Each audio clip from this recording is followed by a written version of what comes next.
పిల్లలకి స్కూల్ పాఠశాలైతే పేరెంట్స్‌కి స్కూల్ పేరెంట్స్‌శాల. నమస్తే. Welcome to Suman TV. నేను మీ యామిని. ప్రస్తుతం మనతో ఉన్నారు ప్రముఖ ఆధ్యాత్మికవేత్త డాక్టర్ అనంతలక్ష్మి గారు ఉన్నారు. అమ్మతో మనం మాట్లాడదాం. నమస్తే అమ్మ. నమస్తే తల్లి. అమ్మ, ఇప్పుడు మనం పూజ గది శుభ్రం చేసేటప్పుడు అసలు మనం ఎలాంటి నియమాలు పాటించాలమ్మా? మామూలుగా అయితే ఇప్పుడు మనం పండగలకి శుభ్రం చేసుకుంటూ ఉంటాము. ఏదైనా స్పెషల్ డేస్ కలా అసలు ఎలాంటి నియమాలు పాటించాలి ఈ శుభ్రం చేసేటప్పుడు? నిజానికి రోజు శుభ్రం చేసుకోవాలమ్మా పూజ గది. అస్సలు పూజ గదిలో బూజు కానీ దుమ్ము కానీ నిర్మాల్యం అంటారు, అంటే దేవుడికి పెట్టిన పూలు ఉండిపోవటం కానీ అలాగనుకున్నట్టయితే అది మంచిది కాదు. అదొక రకమైన అశుభానికి సంకేతంగా చెప్తారు. కనుక నిత్యం చేసుకుంటే మరీ మంచిది. పూజ గది అంటున్నారు మీరు, అందుకని నేను జాగ్రత్తగా చెప్తున్నాను. పూజ గది నిత్యం శుభ్రం చేసుకోవాలి. ఏమాత్రం బూజు లేకుండా చూసుకోవడం చాలా మంచిది. లేదు ఇప్పుడు మాకు అన్ని తొందర జీవితాలు ఉన్నాయి, ఇతర విషయాలు మాకు చాలా ప్రాధాన్యాన్ని వహిస్తున్నాయి అని అనుకున్నట్టయితే నెమ్మదిగా శుభ్రం చేసుకునేటప్పుడు ముందుగా పైభాగం చేసుకోవాలి.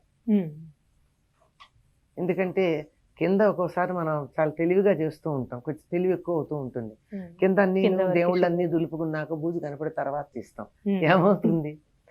బూజు కింద పడదు కానీ బూజులోంచి ఉండే సన్నని దుమ్ము కింద పడుతుంది. అందువల్ల ముందు పైభాగం చేసుకుని తర్వాత అంతా తీసి పటాలు గోడలకి తగిలిస్తాం కనుక గోడలన్నీ పటాలు శుభ్రం చేసుకుని ఆ తర్వాత మందిరంలో ఉన్నటువంటి దేవుళ్ళని శుభ్రం చేసుకోవాలి.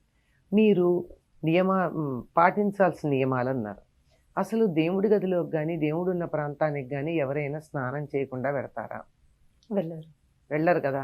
కనుక అది చెప్పక్కర్లేదు.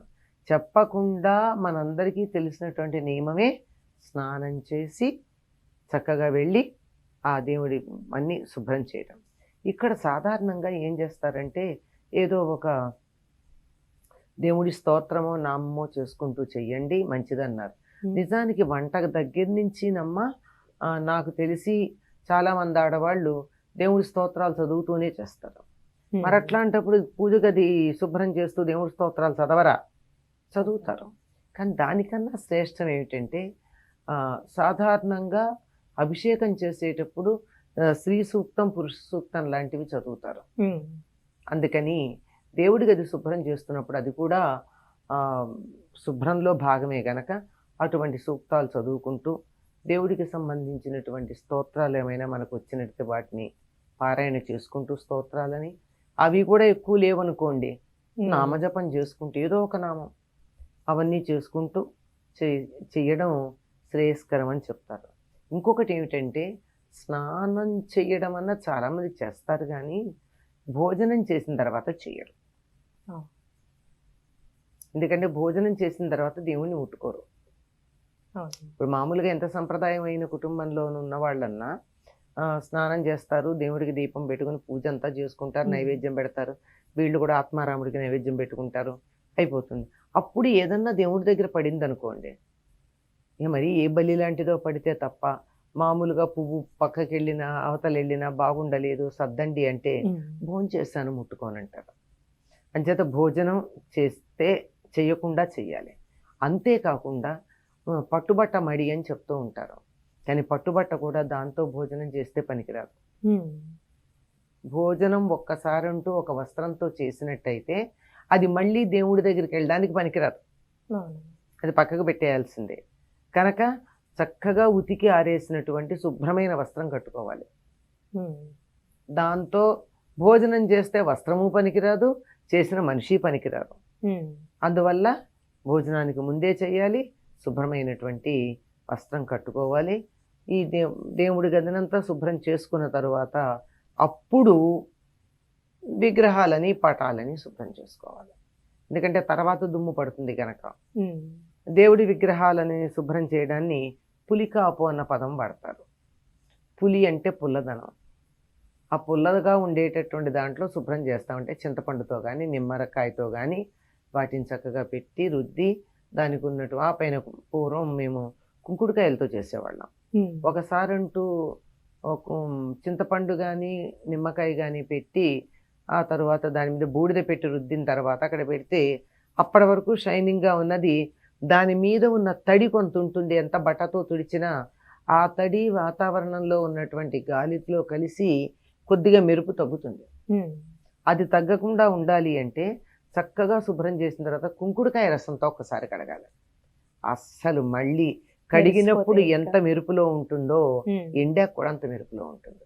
అమ్మ ఇప్పుడు మీరు అన్నారు కదా ప్రతిరోజు శుభ్రం చేసుకోవాలి అని అన్నారు. విగ్రహాల గురించి కదా, దేవుడి గది గురించి. దేవుడి గది ఇప్పుడు శుక్రవారం కూడా మనం శుభ్రం చేసుకోవచ్చమ్మా, ఎందుకంటే ఆ రోజు కొంతమంది ఇలా బూజులు దులపడం అలాంటివి చెయ్యరు. ఇలా అది లక్ష్మీ నిజంగా లోకంలో ఎందుకు ఇటువంటి దురభిప్రాయాలు వచ్చాయో తెలియదు ఆ రోజు కానీ డబ్బులు కూడా అంటే ఆ రోజు మరి అన్నం తినమా, తింటాం. మనం స్నానం చేయమా, ఇల్లు శుభ్రం చేయమా, మరి దేవుడి గది శుభ్రం చేయడానికి ఏంటి సమస్య?